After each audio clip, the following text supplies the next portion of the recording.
So welcome back. हम लोग बात कर रहे थे the fundamental unit of life यानी कि सेल के बारे में बात कर रहे थे। इसी चैप्टर में अब हम आगे चलिए आज बात करते हैं structural organisation of a cell. एक सेल का जो स्ट्रक्चरल ऑर्गेनाइजेशन होता है यानी एक सेल के स्ट्रक्चर में बेसिक कौन कौन सी चीजें होती हैं उनके बारे में हम बात करते हैं। तो देखिए यहाँ पे मैंने सेल के बेसिक कंपोनेंट्स के नाम लिखे हुए हैं और इनमें मैंने 3 चीजें लिखी हुई है। यहाँ पे सबसे पहला है प्लाज्मा मेम्ब्रेन या सेल मेम्ब्रेन, या कुछ जगह पे आपको प्लाज्मा लेमा भी लिखा मिल सकता है, तो आप चाहे उसको प्लाज्मा मेम्ब्रेन कहिए या आप उसको सेल मेम्ब्रेन कहिए या प्लाज्मा लेमा कहिए, वो एक ही बात है। बेसिक कंपोनेंट्स में दूसरी जो चीज है वो न्यूक्लियस है और थर्ड जो बेसिक कंपोनेंट है वो साइटोप्लाज्म है। तो यहाँ पे देखिए इतना तो क्लियर है इस टाइटल से, ये जो ऊपर मैंने लिखा है इससे इतना तो क्लियर है कि ये जो 3 चीजें हैं ये सेल का बेसिक पार्ट फॉर्म करती है। बेसिक पार्ट फॉर्म करने से मतलब क्या है हमारा कि कोई भी सेल होगी उस सेल के अंदर ये 3 पार्ट्स प्रेजेंट होंगे। इन 3 के बिना सेल का ऑर्गेनाइजेशन जो है वो इनकम्प्लीट होता है। तो देखिए अब यहाँ पे एक चीज आपको जो ध्यान रखनी है थोड़ी सी, वो ये न्यूक्लियस जो सेकंड बेसिक कंपोनेंट है न्यूक्लियस, उसके बारे में मैं थोड़ा बात करना चाहूंगी। यहाँ पे हमने जैसे डिस्कस किया था कि 2 तरह की सेल्स होती हैं, prokaryotic cells and eukaryotic cells. और अब हम जानते हैं कि प्रोकैरियोटिक सेल्स के अंदर न्यूक्लियस नहीं होता है। तो या तो ये इस तरीके से लिखा जाना चाहिए था कि structural organisation of a eukaryotic cell, क्योंकि भाई देखिए न्यूक्लियस को अगर बेसिक कंपोनेंट में डाला है तो न्यूक्लियस तो यूकैरियोटिक सेल में ही होता है ना, प्रोकैरियोटिक सेल में तो न्यूक्लियस होता ही नहीं है। तो इसलिए इसको मैं थोड़ा सा मॉडिफाई करती हूँ, structural organisation of a cell, और मैं ब्रैकेट में यहाँ पे डाल रही हूँ यूकैरियोटिक सेल, कि हम एक यूकैरियोटिक सेल के स्ट्रक्चरल ऑर्गेनाइजेशन के बारे में पढ़ रहे हैं। दूसरी जो चीज है वो ये, अब इतना तो हमें मालूम है कि प्रोकैरियोटिक सेल्स में न्यूक्लियस नहीं होता है, लेकिन कुछ एक्सेप्शंस मैंने यूकैरियोटिक सेल्स के भी आपको बताए थे कि यूकैरियोटिक सेल्स में भी कुछ ऐसी सेल्स होती हैं जिनमें न्यूक्लियस नहीं होता है। जैसे कि मैमल्स की जो मैच्योर आरबीसीज होती हैं उनमें न्यूक्लियस नहीं होता है। प्लांट्स के केस में अगर हम बात करें तो ट्रैकिड और जो सीव ट्यूब एलिमेंट्स होते हैं, सीव ट्यूब सेल्स होते हैं, इनके अंदर भी मैच्योर स्टेज में न्यूक्लियस नहीं होता है। देखिए जब ये सेल्स अपनी यंग स्टेज में होती है तो न्यूक्लियस होता है इनके अंदर, लेकिन जब ये अपनी मैच्योरेशन पे पहुंचती हैं तो इनका जो न्यूक्लियस होता है वो डिसइंटीग्रेट हो जाता है। उस वक्त इनका न्यूक्लियस जो है वो एक तरह से सेल से एलिमिनेट हो जाता है। तो आज के जो वीडियो में हम बात करेंगे वो मैं देखिए इन तीनों कंपोनेंट्स के बारे में 1 बाय 1 हम डिस्कस करेंगे, और एक वीडियो में इन तीनों कंपोनेंट्स को कवर कर पाना इट इज नॉट पॉसिबल, क्योंकि ये फिर बहुत लेंथी वीडियो एक हो जाएगा। तो 1 बाय 1 हम इनको डिस्कस करेंगे। आज के वीडियो में हम प्लाज्मा मेम्ब्रेन के बारे में बात करेंगे, न्यूक्लियस और साइटोप्लाज्म के बारे में हम किसी और वीडियो में बात करेंगे। तो देखिए प्लाज्मा मेम्ब्रेन, सेल मेम्ब्रेन या प्लाज्मा लेमा, इसके बारे में सबसे पहले हम डिस्कस करते हैं। पहले मैं आपको एक डायग्राम ड्रॉ करके दिखाती हूँ, बहुत ही रफ सा कैजुअल सा डायग्राम। ये सेल है, ये इसके अंदर सेंटर में न्यूक्लियस प्रेजेंट है। तो जो बेसिक स्ट्रक्चर है सेल का उसमें देखिए सबसे बाहर की जो कवरिंग है, जो आउटर मोस्ट मेम्ब्रेन आपको नजर आ रही है, ये मेम्ब्रेन है प्लाज्मा मेम्ब्रेन। सेंटर में जो ये ब्लू कलर का डॉट मैंने आपको दिखाया है, राउंडेड स्ट्रक्चर मैंने दिखाया है, दिस इज न्यूक्लियस। और प्लाज्मा मेम्ब्रेन और न्यूक्लियस के बीच में जो ये स्पेस बच गया, इस स्पेस के अंदर एक फ्लूइड फील्ड होता है, इस फ्लूइड को हम बोलते हैं cytoplasm. So this is cytoplasm. तो ये है एक टिपिकल सेल का स्ट्रक्चर, एक टिपिकल जो है यूकैरियोटिक सेल का स्ट्रक्चर। अब प्लाज्मा मेम्ब्रेन के बारे में हम पढ़ रहे हैं, तो प्लाज्मा मेम्ब्रेन का मतलब जानिए पहले क्या होता है। Plasma membrane is the limiting membrane of any cell. किसी सेल की लिमिटिंग मेम्ब्रेन होती है प्लाज्मा मेम्ब्रेन। तो देखिए हम किसी भी चीज के बारे में अब पढ़ेंगे तो हम कैसे पढ़ेंगे, हम इस ऑर्डर में मूव करेंगे। सबसे पहले हम बताएंगे कि उस चीज का मतलब क्या है, आप उसको डिफाइन कैसे करोगे। दूसरी चीज आप ये बताओगे कि इसका काम क्या है सेल के अंदर। कोई भी कंपोनेंट, 3 बेसिक कंपोनेंट्स जो मैंने आपको बताए, उन तीनों कंपोनेंट्स के हमको फंक्शंस जानने हैं कि क्या फंक्शन परफॉर्म करते हैं वो सेल के अंदर। तो यहाँ हम बात कर रहे हैं प्लाज्मा मेम्ब्रेन के बारे में। सबसे पहले आपको प्लाज्मा मेम्ब्रेन का मीनिंग जानना है कि व्हाट इज प्लाज्मा मेम्ब्रेन। तो plasma membrane is the limiting membrane of a cell. किसी सेल का लिमिटिंग मेम्ब्रेन होता है।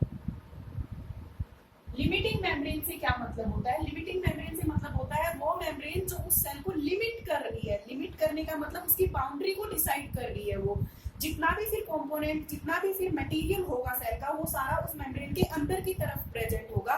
इनसाइड दैट मेम्ब्रेन वो मटेरियल प्रेजेंट होगा।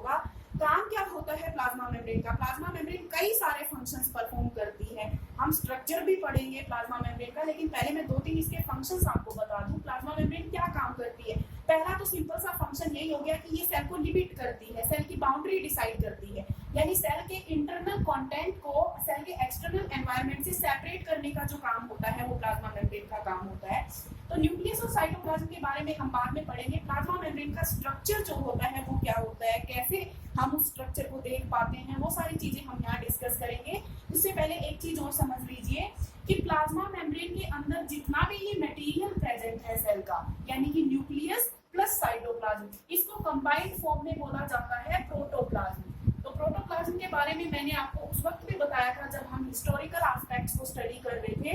प्रोटोप्लाज्म क्या होता है, protoplasm is equal to nucleus plus cytoplasm, या इसको और भी अच्छे तरीके से अगर डिफाइन करना है तो protoplasm is the living matter of a cell which is present inside the plasma membrane. Living matter of a cell present inner to plasma membrane. यानी कि प्लाज्मा मेम्ब्रेन के अंदर की तरफ जितना भी सेल का लिविंग मैटर प्रेजेंट होता है उसको हम बोलते हैं सेल का प्रोटोप्लाज्म। अब प्लाज्मा मेम्ब्रेन को ही थोड़ा सा और डिटेल में हम पढ़ते हैं कि कैसे प्लाज्मा मेम्ब्रेन का क्या स्ट्रक्चर होता है, कैसे प्लाज्मा मेम्ब्रेन का स्ट्रक्चर हमें मालूम पड़ा। तो देखिए ये जो सेल है, ये यहाँ जो मैंने सेल बनाई अभी, इस सेल की इस मेम्ब्रेन को हम बोल रहे हैं plasma membrane. This is plasma membrane. इस प्लाज्मा मेम्ब्रेन में से मैं इतना सेक्शन कट कर रही हूँ, ये जो सेक्शन मैं कट कर रही हूँ इसको मैं यहाँ ड्रॉ करूंगी और वो फिर क्या हो जाएगा, प्लाज्मा मेम्ब्रेन का structure of plasma membrane. Plasma membrane का स्ट्रक्चर जो है वो कैसा होता है, तो इसका स्ट्रक्चर मैं इसका एक डायग्राम से ड्रॉ करके आपको दिखाऊंगी। लेकिन उससे पहले कुछ छोटी छोटी बातें हैं जो मैं आपको बताना चाहती हूँ।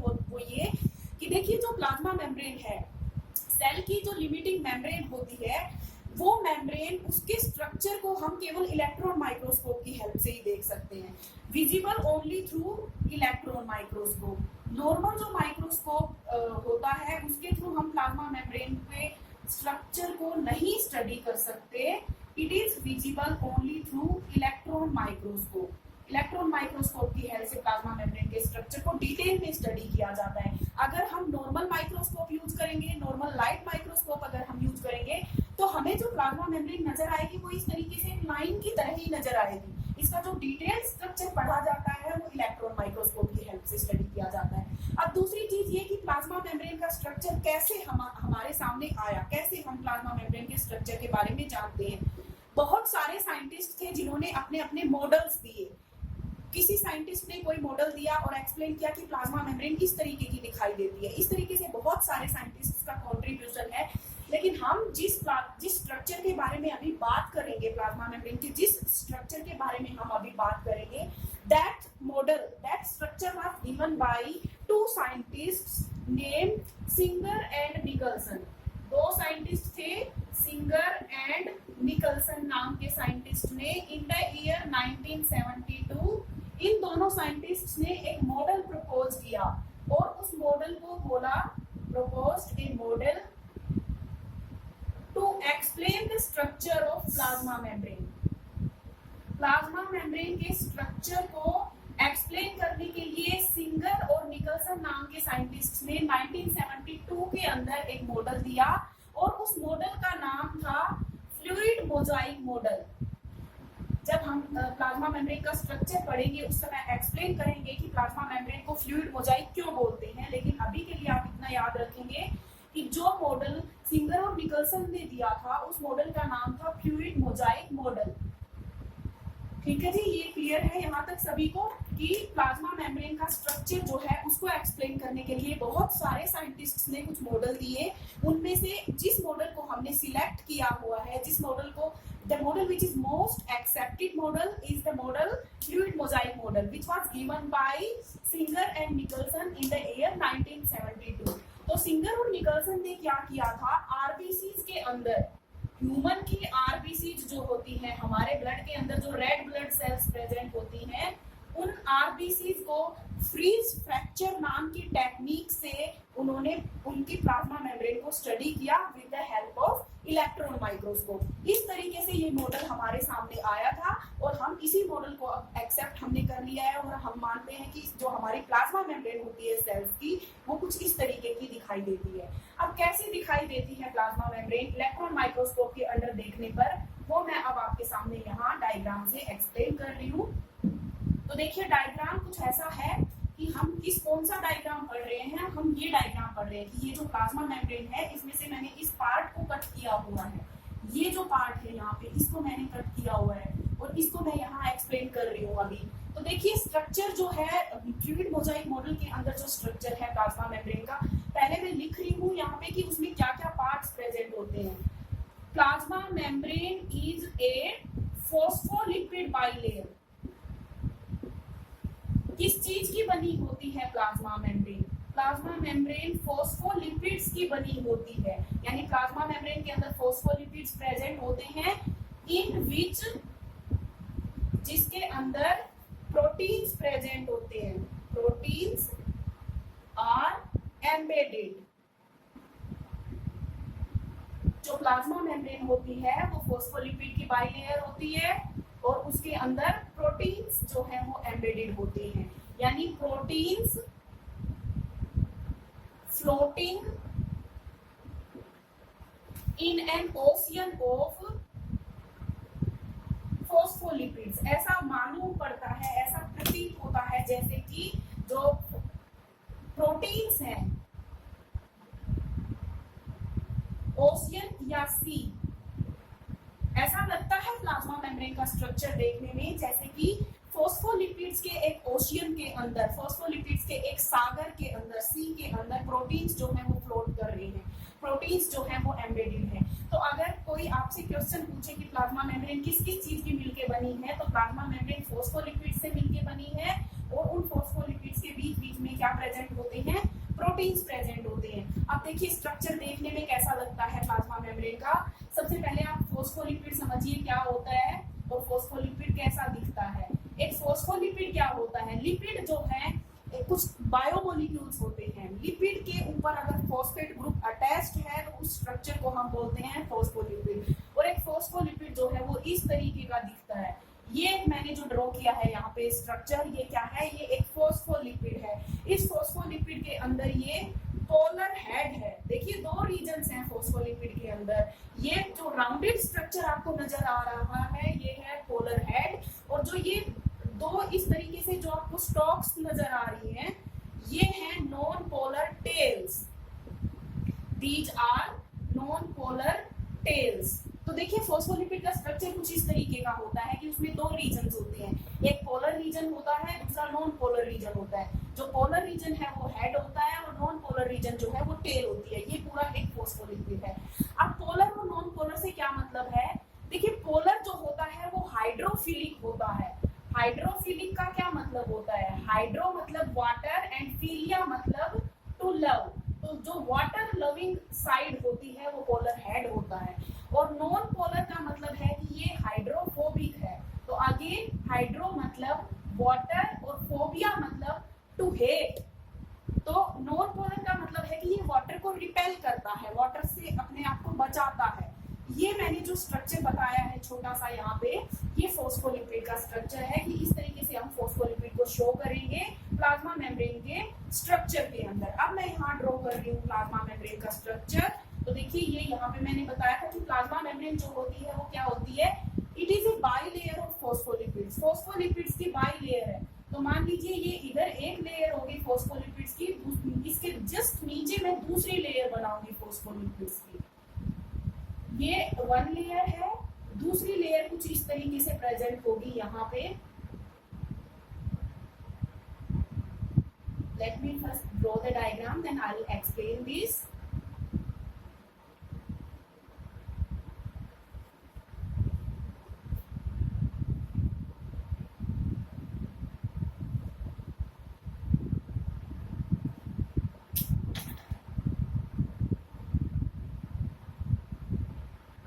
Just a minute and the diagram will be in front of you.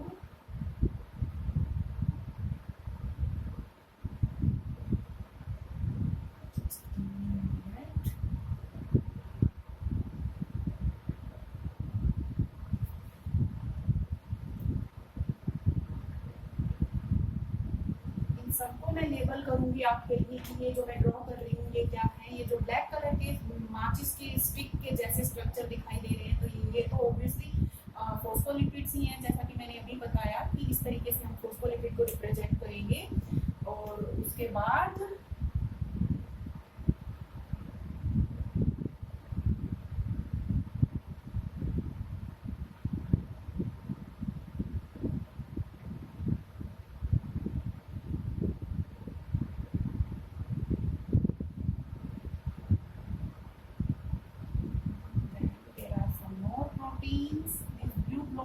represent proteins, then more phospholipids,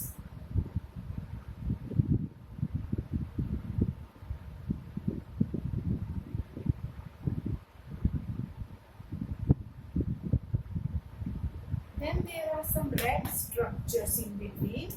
These are cholesterol.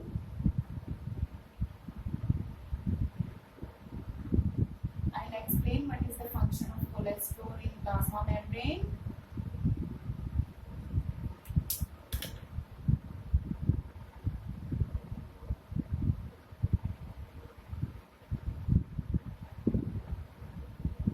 Yes, this is it. And then there are some more structures which are somewhat similar to these branches.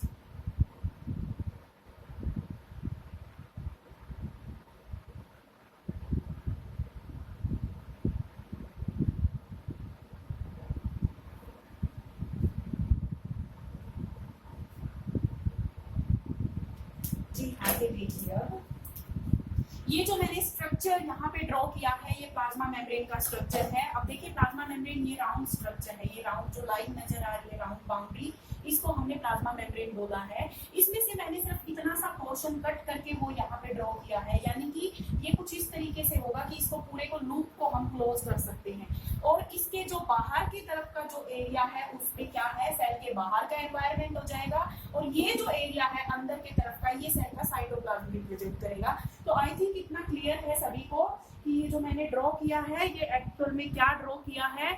ये plasma membrane का वो structure draw किया है, ये limiting membrane मैंने draw की है। अब इसके अंदर देखिए, इनको मैं लेबल करती हूँ आपको एक्सप्लेन करते समय। ये क्या है, ये जो है ये एक फॉस्फोलिपिड है, जैसा कि मैंने अभी बताया था कि इस तरीके से हम किसको रिप्रेजेंट कर रहे हैं, हम फॉस्फोलिपिड को रिप्रेजेंट कर रहे हैं इस तरीके से। और प्लाज्मा मेम्ब्रेन का स्ट्रक्चर जब हम एक्सप्लेन करते हैं तो हम बताते हैं कि प्लाज्मा मेम्ब्रेन एक बाइलेयर की फॉर्म में होती है। किस चीज की बाइलेयर, फॉस्फोलिपिड्स की बाइलेयर। तो एक लेयर ये होगी है फॉस्फोलिपिड्स की, एक लेयर ये होगी है, तो ये फॉस्फोलिपिड हो गया।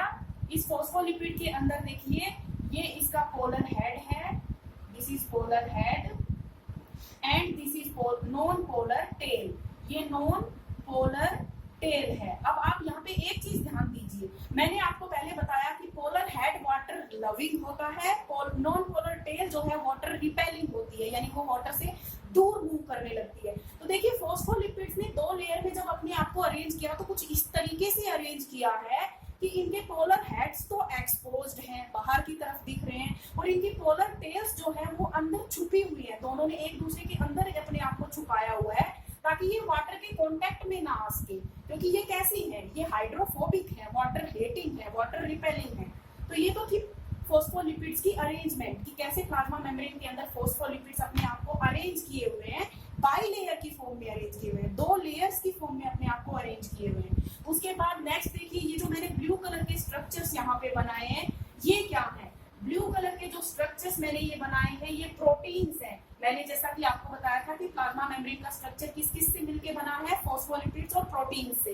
तो ये प्रोटीन्स हैं। अब प्रोटीन्स देखिए दो तरीके के हैं, एक प्रोटीन्स ऐसे प्रोटीन्स जो प्लाज्मा मेम्ब्रेन के सरफेस के ऊपर प्रेजेंट है, यानी बाहर की तरफ जो प्रोटीन्स प्रेजेंट हैं उन प्रोटीन्स को कहेंगे peripheral proteins. So these are peripheral proteins, यानी which are present on the periphery of the plasma membrane, peripheral proteins. और वो प्रोटीन्स जो प्लाज्मा मेम्ब्रेन के अंदर प्रेजेंट है, उसके बीचों बीच प्रेजेंट है, वो होते हैं इंटीग्रल प्रोटीन्स।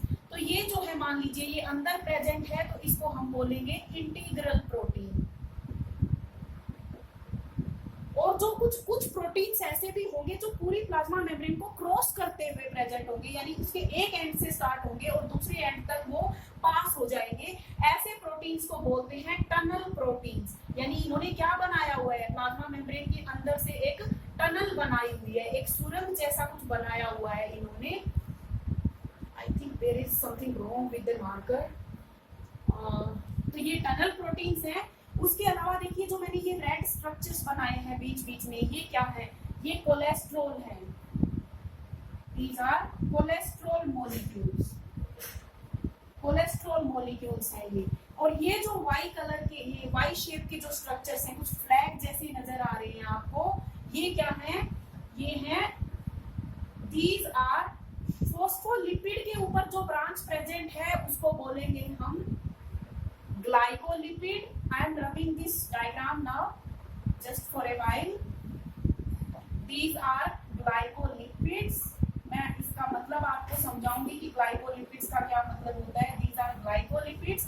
और जो प्रोटीन के ऊपर प्रेजेंट है, देखिए प्रोटीन के ऊपर जो ब्रांच, जो फ्लैग प्रेजेंट है, इसको बोलेंगे ग्लाइकोप्रोटीन। This is glycoprotein. तो इसको अब थोड़ा सा और डिटेल में समझते हैं प्लाज्मा मेम्ब्रेन के स्ट्रक्चर को। प्लाज्मा मेम्ब्रेन के स्ट्रक्चर में मैंने बताया कि जो प्लाज्मा मेम्ब्रेन होती है वो मेनली दो चीजों से मिलकर बनी है। पहला फोस्फोलिपिड्स होते हैं, और फोस्फोलिपिड्स भी अपने आप को दो लेयर्स के अंदर अरेंज करके रखते हैं। दूसरा कंपोनेंट जो है प्लाज्मा मेम्ब्रेन के स्ट्रक्चर में, वो प्रोटीन्स हैं। प्रोटीन्स दो तरीके के होते हैं, एक ऐसे प्रोटीन्स जो प्लाज्मा मेम्ब्रेन की पेरिफेरी पे प्रेजेंट होते हैं, जैसे कि ये प्रोटीन है या ये प्रोटीन है, यानी प्लाज्मा मेम्ब्रेन के बाहर प्रेजेंट है ये प्रोटीन्स। ऐसे प्रोटीन्स को हम बोलते हैं पेरिफेरल प्रोटीन्स। और दूसरे टाइप के जो प्रोटीन्स हैं, वो प्रोटीन्स प्लाज्मा मेम्ब्रेन की के अंदर प्रेजेंट होते हैं। ऐसे प्रोटीन्स को हम बोलते हैं इंटीग्रल प्रोटीन्स। और इंटीग्रल प्रोटीन्स में भी कुछ ऐसे प्रोटीन्स होते हैं जो पूरी प्लाज्मा मेम्ब्रेन को क्रॉस करते हुए प्रेजेंट होते हैं। उन प्रोटीन्स को हम कहते हैं टनल प्रोटीन्स। तो टनल प्रोटीन एक तरह का इंटीग्रल प्रोटीन है। इसके अलावा प्लाज्मा मेम्ब्रेन के अंदर कोलेस्ट्रॉल मॉलिक्यूल्स भी प्रेजेंट होते हैं फोस्फोलिपिड्स के बीच बीच में। और जो फोस्फोलिपिड्स हैं उनके ऊपर अगर कोई कार्बोहाइड्रेट ग्रुप अटैच होता है तो उस स्ट्रक्चर को बोलते हैं ग्लाइकोलिपिड। इसको थोड़ा सा देखिए, ध्यान से समझिए। ग्लाइकोलिपिड, ग्लाइको जो इस पूरे वर्ड के अंदर जो ये फर्स्ट पार्ट है ग्लाइको, ग्लाइको का मतलब होता है कार्बोहाइड्रेट। कार्बोहाइड्रेट ग्रुप के लिए ग्लाइको वर्ड यूज किया जाता है। दूसरी तरफ जो पार्ट है इसका वो है लिपिड। तो लिपिड के ऊपर जब कोई कार्बोहाइड्रेट ग्रुप अटैच्ड होता है तो उस स्ट्रक्चर को बोलते हैं ग्लाइकोलिपिड। तो ये लिपिड था, फोस्फोलिपिड, इसके ऊपर कार्बोहाइड्रेट ग्रुप अटैच्ड है। तो ये कंप्लीट स्ट्रक्चर को अब हम बोलेंगे ग्लाइकोलिपिड, यानी वो कार्बोहाइड्रेट ग्रुप जो किसके ऊपर प्रेजेंट है, फोस्फोलिपिड के ऊपर प्रेजेंट है। दूसरी तरफ देखिए ग्लाइकोप्रोटीन, यहाँ भी इसमें ग्लाइको वर्ड का मतलब है कार्बोहाइड्रेट, और प्रोटीन तो प्रोटीन है ही। तो प्रोटीन के ऊपर जब कार्बोहाइड्रेट ग्रुप प्रेजेंट होता है तो उसको बोलते हैं ग्लाइकोप्रोटीन। अब ये पूरा स्ट्रक्चर मैंने आपके सामने एक्सप्लेन किया। अब इस पूरे स्ट्रक्चर के अंदर हम एक एक कंपोनेंट का फंक्शन जानेंगे कि क्या रोल होता है इन कंपोनेंट्स का। सबसे पहली चीज, what is the composition of plasma membrane. Plasma membrane की कंपोजिशन क्या है। प्लाज्मा मेम्ब्रेन के स्ट्रक्चर के अंदर दो चीजें प्रेजेंट हैं। जो नंबर 1 है वो है फोस्फोलिपिड बाइलेयर। अगर कोई आपसे पूछे कि what is the composition of plasma membrane, plasma membrane की क्या कंपोजिशन है, प्लाज्मा मेम्ब्रेन किस चीज से मिलकर बनी है, तो पहला कंपोनेंट, मेन जो कंपोनेंट है वो है फोस्फोलिपिड्स की बाइलेयर। और दूसरी जो चीज है इसके अंदर वो है proteins, proteins which are embedded in the plasma membrane in the layer of phospholipids. उसके अलावा कुछ एक्सेसरी कंपोनेंट्स की भी इसके अंदर प्रेजेंट हैं, जैसे कि कोलेस्ट्रॉल है। और कोलेस्ट्रॉल के अलावा कार्बोहाइड्रेट ग्रुप्स भी हैं इसके अंदर। कहाँ है कार्बोहाइड्रेट ग्रुप्स, ये देखिए यहाँ पे है कार्बोहाइड्रेट ग्रुप ग्लाइकोलिपिड के अंदर और ग्लाइकोप्रोटीन के अंदर। तो यहाँ पे मैं लिख रही हूँ कार्बोहाइड्रेट ग्रुप्स। तो ये मेनली 4 चीजें हैं, ये मेनली 4 स्ट्रक्चर्स हैं, 4 कंपोनेंट्स हैं जो कि प्लाज्मा मेम्ब्रेन के अंदर प्रेजेंट होते हैं। 4 कंपोनेंट्स ऑफ प्लाज्मा मेम्ब्रेन। इन चारों में से 2 जो मेन हैं वो फोस्फोलिपिड और प्रोटीन्स हैं, और जो बहुत ही स्मॉल अमाउंट में प्रेजेंट होते हैं वो कोलेस्ट्रॉल और कार्बोहाइड्रेट ग्रुप्स होते हैं। अब देखिए प्लाज्मा मेम्ब्रेन को हमने फ्लूइड मोजाइक क्यों बोला था, उस क्वेश्चन को मैं एक्सप्लेन करती हूँ कि सिंगर और निकलसन ने जो मॉडल दिया प्लाज्मा मेम्ब्रेन का, उस मॉडल को उसने फ्लूइड मोजाइक मॉडल क्यों बोला? इसलिए बोला फ्लूइड मोजाइक मॉडल क्योंकि जब हम इस प्लाज्मा मेम्ब्रेन को माइक्रोस्कोप के अंदर ऑब्जर्व करते हैं, इलेक्ट्रॉन माइक्रोस्कोप के नीचे जब हम इस प्लाज्मा मेम्ब्रेन को देखते हैं, तो इसका जो स्ट्रक्चर है वो थोड़ा सा फ्लूइड नजर आता है, वेवी नजर आता है। क्यों वेवी नजर आता है हमें? क्योंकि देखिए जो ये फॉस्फोलिपिड्स होते हैं ये लेटरल मूवमेंट शो करते हैं। लेटरल मूवमेंट का क्या मतलब होता है? लेटरल मूवमेंट मतलब साइड वाइज मूवमेंट शो करते हैं ये phospholipids. Flip flop movement show करते हैं। यहाँ मैं लिख रही हूँ, इसको थोड़ा सा आप स्टार मार्क करेंगे। Phospholipids in the plasma membrane show, phospholipids in plasma membrane show lateral movements. Lateral का मतलब होता है side wise movement, side wise movement, यानी इधर से इधर मूव करते हैं और इधर से इधर मूव करते हैं, साइड वेज मूवमेंट शो करते हैं। और इनकी मूवमेंट को फ्लिप फ्लॉप मूवमेंट भी बोलते हैं। Flip flop movement. फ्लिप का मतलब क्या हो गया? देखिए फ्लिप का मतलब है कि ये फॉस्फोलिपिड अपनी पोजीशन चेंज करके इसी लेयर के किसी दूसरे फॉस्फोलिपिड की जगह पे चला जाए। फ्लॉप का मतलब क्या होता है कि ये फॉस्फोलिपिड यहाँ से मूव करके दूसरी फॉस्फोलिपिड लेयर के फॉस्फोलिपिड की जगह पे चला जाए। तो इस तरीके से क्या होता है ना कि मान लीजिए कोई रोप है, कोई रस्सी है, उस रस्सी को आपने 2 पॉइंट्स के ऊपर बांध के रखा हुआ है स्ट्रेट, और जब आप उसको बीच से थोड़ा सा टच करते हैं तो उसके अंदर एक वेव जनरेट हो जाती है, जिसकी वजह से वो रस्सी जो है वो वेवी नजर आने लगती है। वो क्यों वेवी नजर आ रही है? क्योंकि आपने उसको थोड़ा सा डिस्टर्ब किया।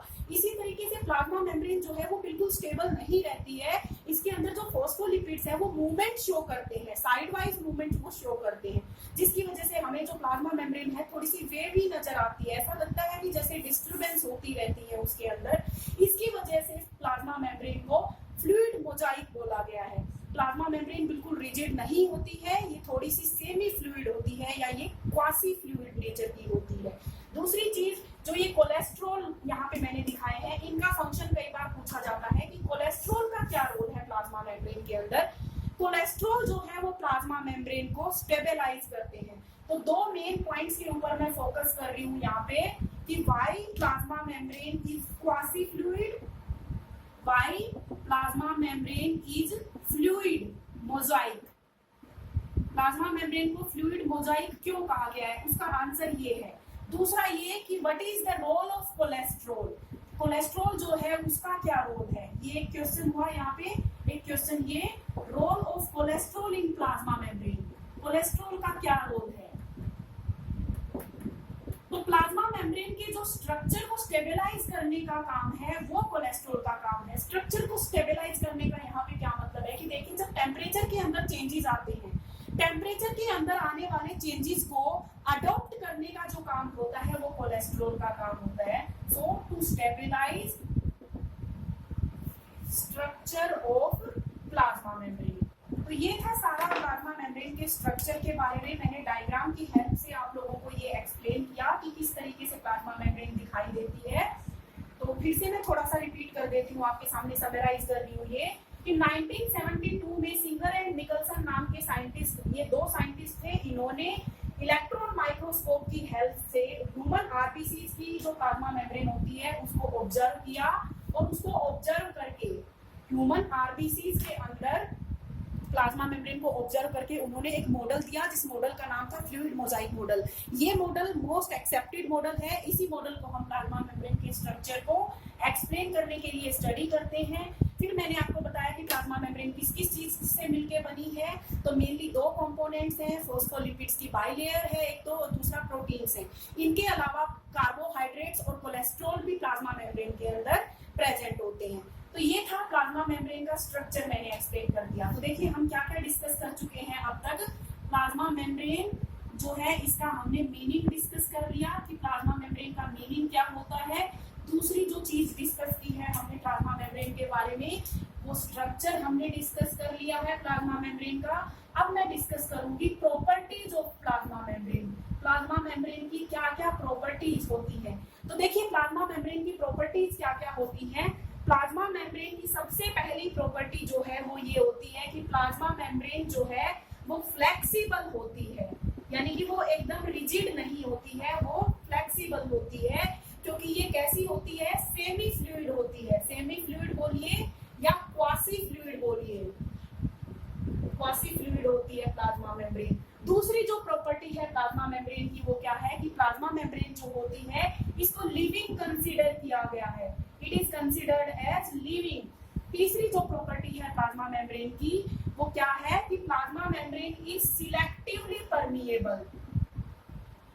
सिलेक्टिवली परमिएबल होती है प्लाज्मा मेम्ब्रेन। सिलेक्टिवली परमिएबल का क्या मतलब है, देखिए परमिएबल का क्या मतलब है, कोई मेम्ब्रेन अपने थ्रू किस चीज को पास होने दे, किसी मेम्ब्रेन का अपने थ्रू मटेरियल्स को पास होने देना, इस प्रॉपर्टी को बोलते हैं permeability.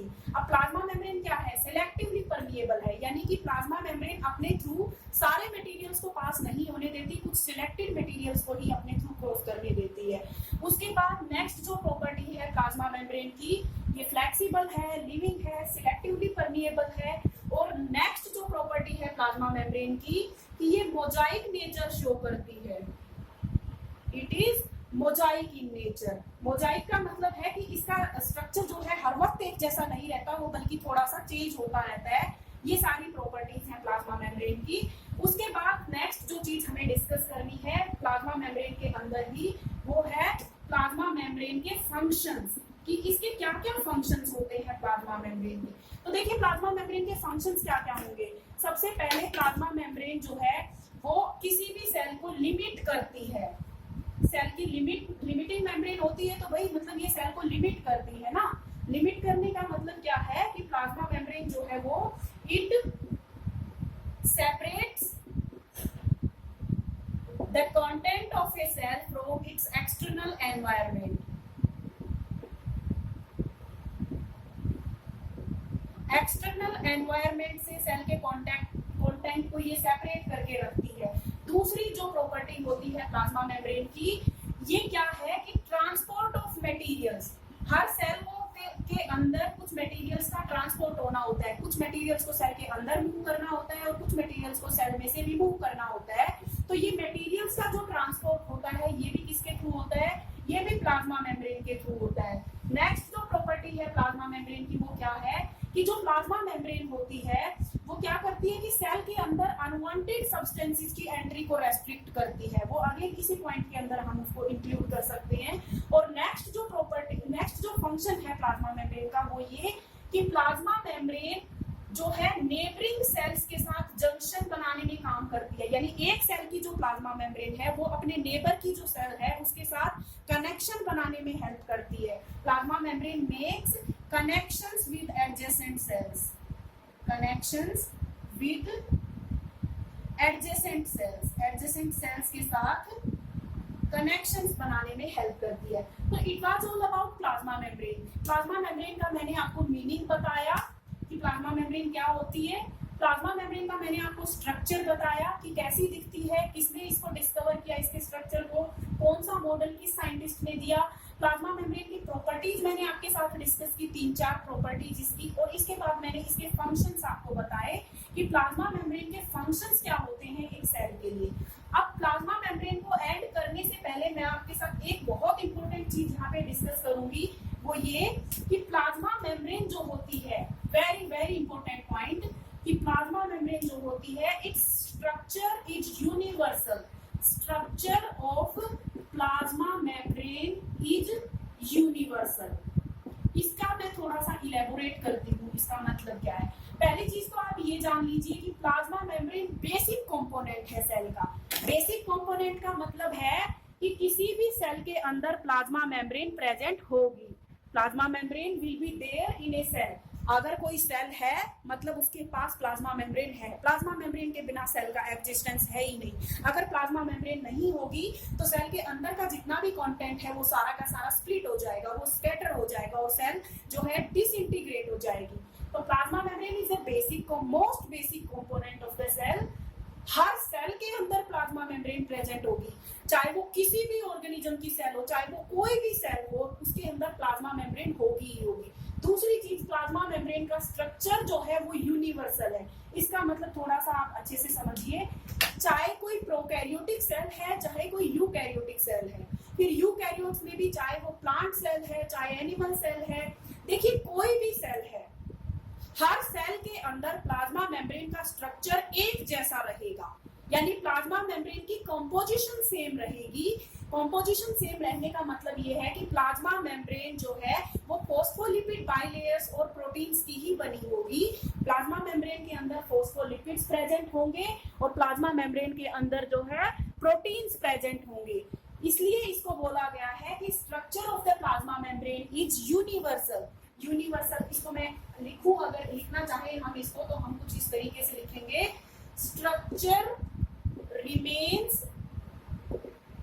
same, structure remains same या composition remains same,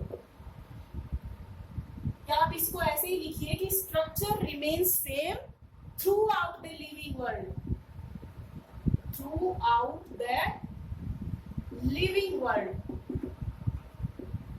बहुत सिंपल बात है ये, इसको समझना बहुत इजी है।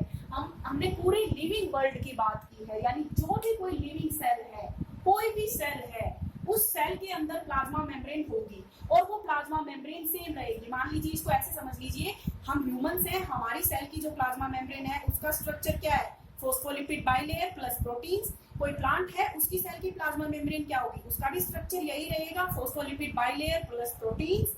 कोई बैक्टीरियल सेल है, उसके अंदर भी फॉस्फोलिपिड बाइलेयर और प्रोटीन, यही स्ट्रक्चर। जो चेंज आता है वो चेंज कहाँ आता है, देखिए जो चेंज आता है वो कंपोजिशन में आता है। Only composition changes, only percentage जो है वो changes, percentage of components changes, components की परसेंटेज जो है वो चेंज हो जाती है। मान लीजिए किसी के अंदर फॉस्फोलिपिड्स ज्यादा हैं और प्रोटीन्स कम है, तो किसी के अंदर प्रोटीन्स ज्यादा हैं, फॉस्फोलिपिड्स कम है। ये पॉइंट आपको ध्यान रखना है यहाँ पे कि through out the living world plasma membrane की जो स्ट्रक्चर है वो यूनिवर्सल है, एक जैसा स्ट्रक्चर रहता है। हर लिविंग सेल के अंदर प्लाज्मा मेम्ब्रेन प्रेजेंट होती है। दूसरी चीज जो है वो ये एक सेल है और ये इस सेल की प्लाज्मा मेम्ब्रेन है। हमने अभी तक पढ़ा वो क्या था, प्लाज्मा मेम्ब्रेन था। उसके अलावा सेल के अंदर हमें मालूम है जो सेल का साइटोप्लाज्म होता है, इस साइटोप्लाज्म के अंदर डिफरेंट सेल ऑर्गेनल्स प्रेजेंट होती हैं। क्या प्रेजेंट होती है साइटोप्लाज्म के अंदर, डिफरेंट सेल ऑर्गेनल्स प्रेजेंट होती हैं। कौन कौन सी सेल ऑर्गेनल्स, मान लीजिए गोल्जी बॉडी है, एंडोप्लाज्मिक रेटिक्यूलम है, माइटोकॉन्ड्रिया है, प्लास्टिड्स हैं, ये सारी क्या है, ये सारी सेल ऑर्गेनल्स हैं जो कहाँ प्रेजेंट होती है, सेल के साइटोप्लाज्म में प्रेजेंट होती है। अब देखिए ये जो सेल ऑर्गेनल्स हैं, ये ऑर्गेनल्स के बाहर भी एक मेम्ब्रेन होती है और वो जो मेम्ब्रेन होती है इन ऑर्गेनल्स के बाहर, उन मेम्ब्रेन्स का स्ट्रक्चर भी वही होता है जो स्ट्रक्चर प्लाज्मा मेम्ब्रेन का होता है, यानी कि फॉस्फोलिपिड और प्रोटीन्स के ही बने होते हैं वो सारे मेम्ब्रेन्स। तो कुल मिला के मैं अब आपको ना यही बताना चाह रही हूँ कि प्लाज्मा मेम्ब्रेन जो है वो सेल का बेसिक कंपोनेंट है। पहली चीज तो ये कि हर सेल के अंदर प्लाज्मा मेम्ब्रेन प्रेजेंट होती है। दूसरी चीज ये, प्लाज्मा मेम्ब्रेन का जो स्ट्रक्चर है वो यूनिवर्सल होता है, यानी पूरे लिविंग वर्ल्ड की अगर आप बात करिए, पूरे लिविंग सिस्टम की आप बात करिए, कहीं भी प्लाज्मा मेम्ब्रेन है उसका स्ट्रक्चर यही रहेगा कि उसके अंदर फॉस्फोलिपिड्स होंगे और उसके अंदर प्रोटीन्स होंगे। और तीसरा पॉइंट जो है वो ये है कि प्लाज्मा मेम्ब्रेन जो सेल ऑर्गेनल्स के बाहर जो मेम्ब्रेन होती है उसका स्ट्रक्चर भी वही होता है जो कि प्लाज्मा मेम्ब्रेन का स्ट्रक्चर होता है। तो अब प्लाज्मा मेम्ब्रेन को हम क्या बोल रहे हैं, और plasma membrane is equivalent to bio membrane. Plasma membrane is equal to bio membrane. क्या मतलब है इस बात का, बायो मतलब लाइफ या लिविंग और मेम्ब्रेन मतलब मेम्ब्रेन। तो जितनी भी लिविंग मेम्ब्रेन्स होती हैं वो सारी क्या होती हैं, प्लाज्मा मेम्ब्रेन के सिमिलर ही स्ट्रक्चर शो करती है, यानी वो फॉस्फोलिपिड्स की बनी होती है और वो प्रोटीन्स की बनी होती है। तो ये तो था प्लाज्मा मेम्ब्रेन के बारे में। अब देखिए बेसिक कंपोनेंट्स में पहला कंपोनेंट में कवर कर चुकी हूँ आपके सामने जो कि था प्लाज्मा मेम्ब्रेन। अब दूसरे बेसिक कंपोनेंट की तरफ मूव करने से पहले मैं आपको एक चीज और बता दूं।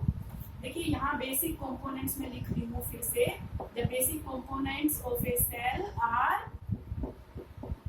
The basic components of a cell are, कौन कौन से बेसिक कंपोनेंट्स के बारे में मैंने बात की आपके साथ। नंबर 1 प्लाज्मा मेम्ब्रेन जो कि मैं अभी कवर कर चुकी हूँ। दूसरा न्यूक्लियस के बारे में हम बात करेंगे, फिर उसके अलावा साइटोप्लाज्म के बारे में भी हम बात करेंगे। तो न्यूक्लियस और साइटोप्लाज्म के बारे में बात करने से पहले मैं आपको एक चीज और बताना चाहती हूँ कि देखिए ये जो स्ट्रक्चर तो हमने देख लिया प्लाज्मा मेम्ब्रेन का, कैसा स्ट्रक्चर देखा है हमने, सेल का जो स्ट्रक्चर देखा वो कैसा स्ट्रक्चर देखा हमने कि ये प्लाज्मा मेम्ब्रेन है, ये न्यूक्लियस है और ये साइटोप्लाज्म है। तो कुछ सेल्स ऐसी होती हैं जिनके अंदर, वैसे देखिए हमने प्लाज्मा मेम्ब्रेन को कैसे डिफाइन किया कि किसी भी सेल की लिमिटिंग मेम्ब्रेन प्लाज्मा मेम्ब्रेन होती है, लेकिन कुछ सेल्स होती हैं जिनके अंदर क्या होता है, प्लाज्मा मेम्ब्रेन के बाहर भी एक लेयर प्रेजेंट होती है इस तरीके से, जिस उस लेयर को हम बोलते हैं सेल वॉल। तो इन न्यूक्लियस और साइटोप्लाज्म के बारे में पढ़ना शुरू करें उससे पहले मैं आपके साथ सेल वॉल के बारे में डिस्कस करूंगी यहाँ पे कि सेल वॉल क्या होती है और इसका क्या रोल है। जिन सेल्स में सेल वॉल है वहां सेल वॉल क्या करती है और जिन सेल्स में सेल वॉल नहीं है वहां पे सेल वॉल ना होने की वजह से क्या कोई वहां पे प्रॉब्लम क्रिएट होती है, क्या डिसएडवांटेज है सेल ना होने के सेल वॉल। तो देखिए यहाँ पे हम सेल वॉल के बारे में ही डिस्कस करेंगे अभी कुछ देर के लिए। सेल वॉल, सबसे पहले सेल वॉल कहाँ प्रेजेंट होती है, कौन कौन से ऑर्गेनिजम्स हैं सेल वॉल जो शो करती हैं। Present in, cell wall is present in number 1 bacteria and cyanobacteria. Bacteria और साइनोबैक्टीरिया के अंदर सेल वॉल प्रेजेंट होती है। नंबर 2 फंजाई के अंदर सेल वॉल प्रेजेंट होती है और नंबर 3 प्लांट्स के अंदर सेल वॉल प्रेजेंट होती है। प्लांट्स सेल के अंदर सेल वॉल मैंने बताया आपको कि कहाँ कहाँ प्रेजेंट होती है। तो मैंने बताया आपको बैक्टीरिया के अंदर सेल वॉल होती है, फंजाई के अंदर सेल वॉल होती है और जो प्लांट्स होते हैं उनके अंदर भी सेल वॉल जो है वो प्रेजेंट होती है। सेल वॉल एब्सेंट कहाँ होती है आप ये देखिए, cell wall is absent in, cell wall कहाँ कहाँ एब्सेंट होती है। सबसे पहला माइकोप्लाज्मा के अंदर सेल वॉल एब्सेंट होती है। माइकोप्लाज्मा क्या होती है भाई, मैंने पहले भी आपको बताया है कि इस अर्थ के ऊपर जो स्मॉलेस्ट लिविंग ऑर्गेनिजम्स है वो माइकोप्लाज्मा है, तो वो विदाउट एनी सेल वॉल होते हैं। अगर आपसे कहीं क्वेश्चन पूछा जाए कि the smallest living organisms which are naked, naked इसलिए बोल रहे हैं क्योंकि उनमें सेल वॉल नहीं है, विच आर नेकिड, और उनको क्या कहते हैं हम, उनको माइकोप्लाज्मा या प्लूरोनमोनिया लाइक ऑर्गेनिजम्स बोलते हैं। दूसरा जो है जिनमें सेल वॉल एब्सेंट होती है वो होते हैं एनिमल सेल्स। हमने डायग्राम में भी देखा था, प्लांट सेल और एनिमल सेल का डायग्राम जब हमने बताया था वहां हमने बताया था। तो फंगल सेल के अंदर सेल वॉल होती है, बैक्टीरियल सेल के अंदर सेल वॉल होती है, साइनोबैक्टीरिया की सेल के अंदर सेल वॉल होती है और प्लांट सेल के अंदर भी सेल वॉल होती है। तो अभी मैंने आपको बताया सेल वॉल कहाँ पाई जाती है और सेल वॉल जो है वो कहाँ एब्सेंट होती है। तो अब पहला जो डिफरेंस है प्लाज्मा मेम्ब्रेन और सेल वॉल में वो आई थिंक सबको क्लियर है। प्लाज्मा मेम्ब्रेन के बारे में तो हमने बताया कि हर सेल के अंदर प्लाज्मा मेम्ब्रेन होती है, जबकि सेल वॉल देखिए सबके अंदर नहीं प्रेजेंट होती है। सेल वॉल कुछ सेल्स में प्रेजेंट होती है और कुछ सेल्स में एब्सेंट होती है। एब्सेंट किस किस में है, माइकोप्लाज्मा और एनिमल सेल के अंदर। प्रेजेंट किस किस में है, बैक्टीरियल सेल के अंदर, फंगल सेल के अंदर और प्लांट सेल के अंदर। अब दूसरा देखिए, प्लाज्मा मेम्ब्रेन के बारे में मैंने बताया था कि कहीं भी प्लाज्मा मेम्ब्रेन है वो फॉस्फोलिपिड और प्रोटीन्स की बनी होती है, जबकि सेल वॉल की कंपोजिशन सब में डिफरेंट होती है। यहाँ मैं कंपोजिशन लिखने वाली हूँ सेल वॉल की। सेल वॉल की क्या कंपोजिशन होती है, तो देखिए अलग अलग सेल्स के अंदर सेल वॉल की कंपोजिशन अलग अलग होती है। बैक्टीरिया की जो सेल वॉल होती है it is made up of peptide और ग्लाइकन, या मैं आपको इसको अलग अलग लिख के बताती हूँ।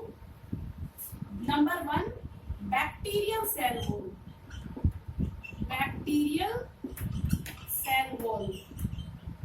बैक्टीरियल सेल वॉल किसकी बनी होती है, आपको सिर्फ इतना याद रखना है कि सेल वॉल की कंपोजिशन क्या है। सेल वॉल की हम क्या पढ़ रहे हैं यहाँ पे, कंपोजिशन जो है उसको हम स्टडी कर रहे हैं यहाँ पे, सेल वॉल की composition. Number 1 bacterial cell wall, bacteria की सेल वॉल या साइनोबैक्टीरिया की cell wall, it is made up of peptidoglycan. Peptidoglycan नाम की केमिकल सब्सटेंस की बनी होती है।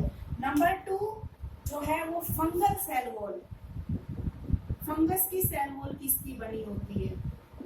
ये क्वेश्चंस पूछे जा सकते हैं, देखिए कि कंपोजिशन पूछी जा सकती है कि एक बैक्टीरिया की सेल वॉल किसकी बनी होती है, पेप्टाइडोग्लाइकन की बनी होती है। फंगस की सेल वॉल किसकी बनी होती है, एक और पॉलीसैकेराइड होता है, एक हेटेरोपॉलीसैकेराइड होता है जिसका नाम होता है काइटिन। ए हेटेरोपॉलीसैकेराइड कॉल्ड काइटिन, इसकी बनी होती है एक फंगस की जो सेल वॉल होती है वो। और नंबर 3 पे जो है प्लांट सेल वॉल किसकी बनी होती है, प्लांट्स की सेल वॉल जो है वो किसकी बनी होती है, ये मेनली बनी होती है सेल्यूलोज नाम के एक सब्सटेंस की। सेल्यूलोज भी एक जो है वो कार्बोहाइड्रेट होता है। तो प्लांट्स की सेल वॉल मेनली सेल्यूलोज की बनी होती है। सेल्यूलोज के अलावा प्लांट्स की जो सेल वॉल होती है उसके अंदर, सेल्यूलोज के अलावा देखिए प्लांट्स के अंदर हेमीसेल्यूलोज और पैक्टीन भी प्रेजेंट होते हैं। Pectin plus hemicellulose also present।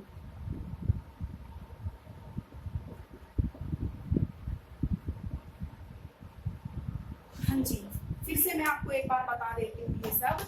मैंने यहाँ पे क्या बताया आपको, पहले तो मैंने बताया सेल वॉल कहाँ प्रेजेंट होती है और कहाँ एब्सेंट होती है। तो सेल वॉल बैक्टीरियल सेल में प्रेजेंट होगी, फंगल सेल में प्रेजेंट होगी, प्लांट सेल में प्रेजेंट होगी। सेल वॉल एब्सेंट कहाँ होगी, सेल वॉल जो है वो माइकोप्लाज्मा में भी एब्सेंट होती है और सेल वॉल जो है वो एनिमल सेल्स के अंदर भी एब्सेंट होती है। सेल वॉल जो है वो सेल वॉल बनी किसकी होती है, सेल वॉल का स्ट्रक्चर हम नहीं पढ़ेंगे, बस इतना पढ़ेंगे कि सेल वॉल किस किस चीज की बनी है, उसकी कॉम्पोजिशन में क्या क्या कौन से केमिकल सब्सटेंसेस हैं। तो देखिए बैक्टीरिया की जो सेल वॉल होती है वो पेप्टाइडोग्लाइकन की बनी होती है। फंगस की जो सेल वॉल होती है वो एक हेटेरोपॉलीसैकेराइड की बनी होती है जिसका नाम होता है काइटिन होता है जिसका नाम। और प्लांट्स की जो सेल वॉल होती है वो बनी होती है सेल्यूलोज नाम के केमिकल सब्सटेंस की। तो ये सेल वॉल के बारे में मैंने बताया आपको। प्रेजेंट कहाँ होती है ये सेल वॉल, प्लाज्मा मेम्ब्रेन के भी बाहर प्रेजेंट होती है। ये देखिए, ये मान लीजिए कोई सेल है, और मार्कर्स आर टोटली बोर्ड। ये कोई सेल है, इस सेल के अंदर ये प्लाज्मा मेम्ब्रेन है, या इसको आप बोलिए ये सेल वॉल है। इसके अंदर ये जो पतली सी लेयर है ये प्लाज्मा मेम्ब्रेन है,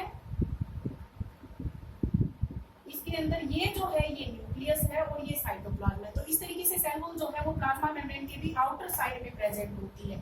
तो सेल वॉल के बारे में मैंने इसका मतलब बताया, ये कहाँ कहाँ प्रेजेंट होती है मैंने वो बताया। अब सेल वॉल के फंक्शंस देखिए आप, या फंक्शंस से भी पहले आप सेल वॉल की प्रॉपर्टीज समझिए। सेल वॉल की क्या क्या प्रॉपर्टीज होती हैं, जैसे मैंने आपको प्लाज्मा मेम्ब्रेन की प्रॉपर्टीज बताई थी, वैसे ही सेल वॉल की भी कुछ प्रॉपर्टीज होती हैं। कौन कौन सी प्रॉपर्टीज होती हैं सेल वॉल की।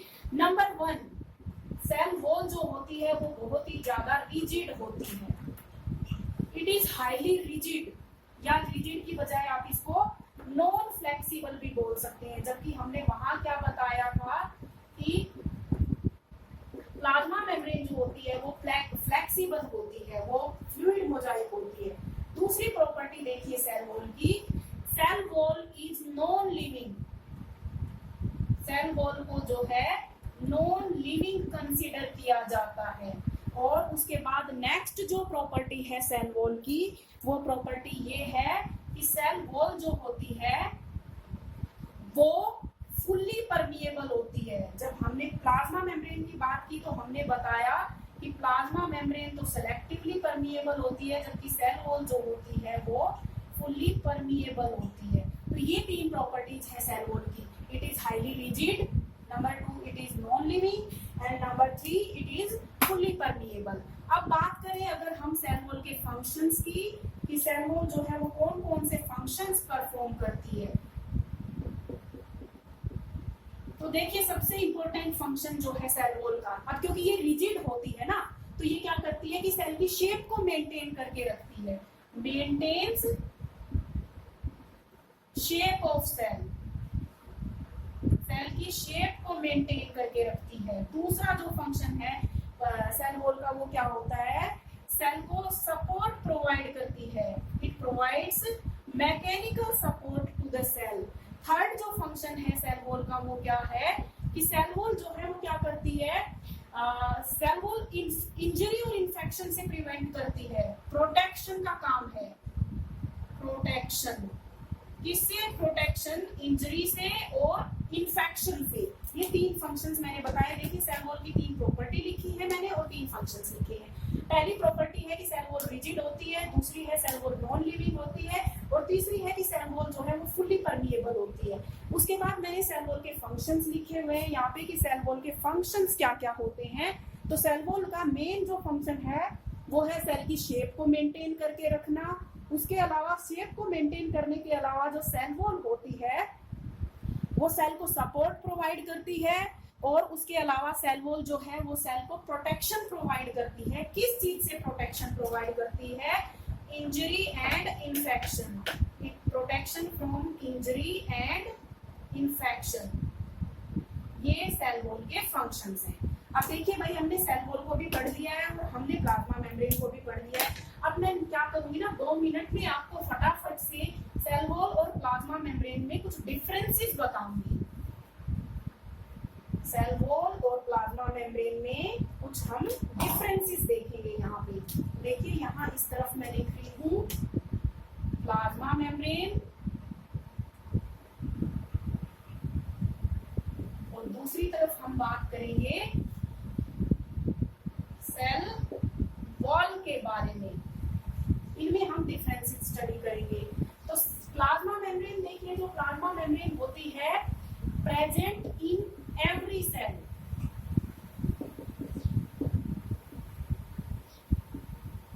हर सेल के अंदर प्लाज्मा मेम्ब्रेन प्रेजेंट होती है। और जबकि जो सेल वॉल होती है ये कहाँ प्रेजेंट होती है? Present in bacterial cells, fungal cells and plant cells. जी हाँ, पहला जो डिफरेंस मैंने एक्सप्लेन किया यहाँ पे, प्लाज्मा मेम्ब्रेन तो हर सेल में प्रेजेंट होती है जबकि सेल वॉल जो है वो फंगल सेल, प्लांट सेल और बैक्टीरियल सेल में प्रेजेंट होती है। अच्छा, यहाँ पे एक चीज आपको इसमें कंफ्यूज नहीं होना है, मैंने पहले भी बताया आपको प्लाज्मा मेम्ब्रेन की जगह कई बार आपको सेल मेम्ब्रेन भी लिखा दिखाई देगा। सेल मेम्ब्रेन, तो सेल मेम्ब्रेन अलग चीज है और सेल वॉल अलग चीज है। इन दोनों में डिफरेंस पढ़ रहे हैं हम, ठीक है ना। तो पहला डिफरेंस हो गया कि कहाँ प्रेजेंट होती है और कहाँ एब्सेंट होती है। बात करें अब दूसरे डिफरेंस की, प्लाज्मा मेम्ब्रेन का स्ट्रक्चर जो है वो यूनिवर्सल है। स्ट्रक्चर इज यूनिवर्सल, जबकि जो सेल वॉल होता है इसका स्ट्रक्चर वेरी करता है। प्लाज्मा मेम्ब्रेन तो चाहे किसी बैक्टीरिया के सेल की हो, चाहे किसी प्लांट के सेल की प्लाज्मा मेम्ब्रेन हो, चाहे एनिमल सेल की प्लाज्मा मेम्ब्रेन हो, हर किसी में स्ट्रक्चर कैसा होगा? फॉस्फोलिपिड बाइलेयर से बना होगा। फॉस्फोलिपिड बाइलेयर से बना होगा। जबकि देखिए इस पॉइंट में मेरे ख्याल से किसी को कंफ्यूजन नहीं होना चाहिए। ये बहुत सिंपल पॉइंट है अगर इसको एक बार ध्यान से समझा जाए कि यूनिवर्सल स्ट्रक्चर का क्या मतलब है कि ऐसा स्ट्रक्चर जो पूरे लिविंग वर्ल्ड के अंदर एक जैसा ही रहेगा, यानी वो फॉस्फोलिपिड की ही बनी होगी प्लाज्मा मेम्ब्रेन। जबकि हमने सेल वॉल के केस में क्या देखा? बैक्टीरिया की सेल वॉल तो पेप्टाइडोग्लाइकन की बनी है, प्लांट की सेल वॉल सेल्यूलोज की बनी है, फंगस की सेल वॉल जो है वो काइटिन की बनी है, यानी स्ट्रक्चर जो है वो वेरी हो गया है वहां पे। फिर नेक्स्ट जो पॉइंट है वो क्या है कि जो प्लाज्मा मेम्ब्रेन होती है ये लिविंग होती है, जबकि सेल वॉल जो है ये नॉन लिविंग होती है। प्लाज्मा मेम्ब्रेन जो होती है ये फ्लेक्सिबल होती है, जबकि सेल वॉल जो होती है ये रिजिड होती है, बहुत ही हार्ड होती है। और लास्ट जो डिफरेंस है वो ये कि प्लाज्मा मेम्ब्रेन सिलेक्टिवली परमिएबल होती है, जबकि सेल वॉल जो होती है वो फुल्ली परमिएबल होती है। अब लास्ट पॉइंट को थोड़ा सा आप ध्यान से समझिए। कुछ बुक्स में आपको ये लिखा हुआ मिलेगा कि सेल वॉल तो इम्परमिएबल होती है। तो देखिए सेल वॉल इम्परमिएबल होती है वो बात ठीक है, लेकिन सेल वॉल के बीच बीच में ना छोटे छोटे स्पेसिस प्रेजेंट होते हैं। उन स्पेसिस के थ्रू सेल वॉल अपने अंदर से सारे के सारे मटेरियल्स को जाने के लिए अलाउ कर देती है। तो इसमें कंफ्यूज नहीं होना है। कहीं हो सकता है आपको ये लिखा मिले कि सेल वॉल फुल्ली परमिएबल होती है, कहीं हो सकता है कि ये लिखा मिले कि सेल वॉल जो है कंप्लीटली इम्परमिएबल होती है। तो इम्परमिएबल उन रीजन्स में होगी जहां सेल वॉल है। सेल वॉल अपने अंदर से मटेरियल्स को पास नहीं होने देती, लेकिन जिन एरियाज में सेल वॉल ब्रोकन है उनमें से सारे मटेरियल्स क्रॉस कर सकते हैं, इसलिए कहीं कहीं आपको फुली परमिएबल भी लिखा मिलेगा। तो ये डिफरेंसेस हैं सेल वॉल और प्लाज्मा मेम्ब्रेन में। प्लाज्मा मेम्ब्रेन या सेल मेम्ब्रेन जो होती है वो हर सेल में प्रेजेंट होती है। सेल वॉल जो होती है वो केवल बैक्टीरियल सेल में, फंगल सेल में और प्लांट सेल्स में होती है। सेल वॉल जो है एनिमल सेल्स में नहीं मिलेगी आपको। दूसरी तरफ प्लाज्मा मेम्ब्रेन का स्ट्रक्चर यूनिवर्सल है, through out the living world इसका स्ट्रक्चर सेम रहता है, जबकि सेल वॉल का स्ट्रक्चर चेंज हो जाता है, कंपोजिशन चेंज हो जाती है। बैक्टीरिया की सेल वॉल जो है पेप्टाइडोग्लाइकन की बनी है, प्लांट्स की सेल्यूलोज की, फंगस की काइटिन की। प्लाज्मा मेम्ब्रेन लिविंग होती है, सेल वॉल नॉन लिविंग होती है। प्लाज्मा मेम्ब्रेन फ्लेक्सिबल होती है, सेल वॉल रिजिड होती है या नॉन फ्लेक्सिबल होती है। प्लाज्मा मेम्ब्रेन सिलेक्टिवली परमिएबल होती है और सेल वॉल जो है वो फुली परमिएबल होती है। तो देखिए आज के वीडियो में मैंने आपके साथ क्या डिस्कस किया है कि सेल का जो स्ट्रक्चरल ऑर्गेनाइजेशन है वो कैसा होता है, सेल के बेसिक कंपोनेंट्स कौन कौन से होते हैं। तो सेल के बेसिक कंपोनेंट्स में प्लाज्मा मेम्ब्रेन, न्यूक्लियस और साइटोप्लाज्म, ये 3 चीजें होती हैं। तो आज के वीडियो में मैंने जो आपको बताया वो प्लाज्मा मेम्ब्रेन के बारे में बताया।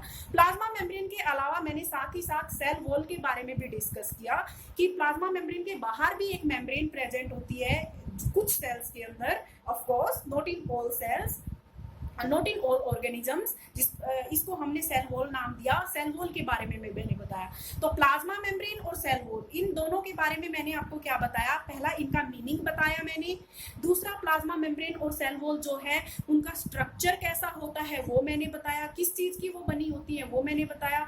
फिर मैंने डिस्कस किया कि प्लाज्मा मेम्ब्रेन और सेल वॉल की कुछ प्रॉपर्टीज होती हैं अपनी अपनी, उन प्रॉपर्टीज को डिस्कस किया।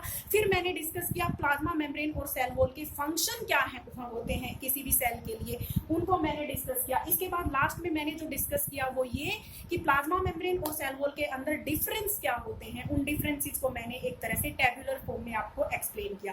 अब प्लाज्मा मेम्ब्रेन और सेल वॉल यानी पहला बेसिक कंपोनेंट तो मैं कवर कर चुकी हूँ, प्लाज्मा मेम्ब्रेन। न्यूक्लियस और साइटोप्लाज्म के बारे में भी मैं बात करूंगी, लेकिन अगले वीडियो में मैं क्या डिस्कस करूंगी आपके साथ वो ये कि एक सेल के अक्रॉस जो मटेरियल्स का ट्रांसपोर्ट होता है। देखिए कुछ मटेरियल्स को सेल के अंदर मूव करना होता है, कुछ मटेरियल्स को सेल में से बाहर मूव करना होता है। तो वो मूवमेंट जो होगी भाई वो प्लाज्मा मेम्ब्रेन और सेल वॉल के थ्रू ही तो होगी ना। प्लाज्मा मेम्ब्रेन और सेल वॉल को क्रॉस करते हुए मूव करेंगे मटेरियल्स। तो नेक्स्ट जो वीडियो होगा वो इस बारे में होगा कि ट्रांसपोर्ट ऑफ मटेरियल्स अक्रॉस बायोमेम्ब्रेन्स, बायोमेम्ब्रेन्स के अक्रॉस मटेरियल्स का ट्रांसपोर्ट कैसे होता है उसको हम डिस्कस करेंगे नेक्स्ट वीडियो के अंदर। So I am ending this video here and thank you very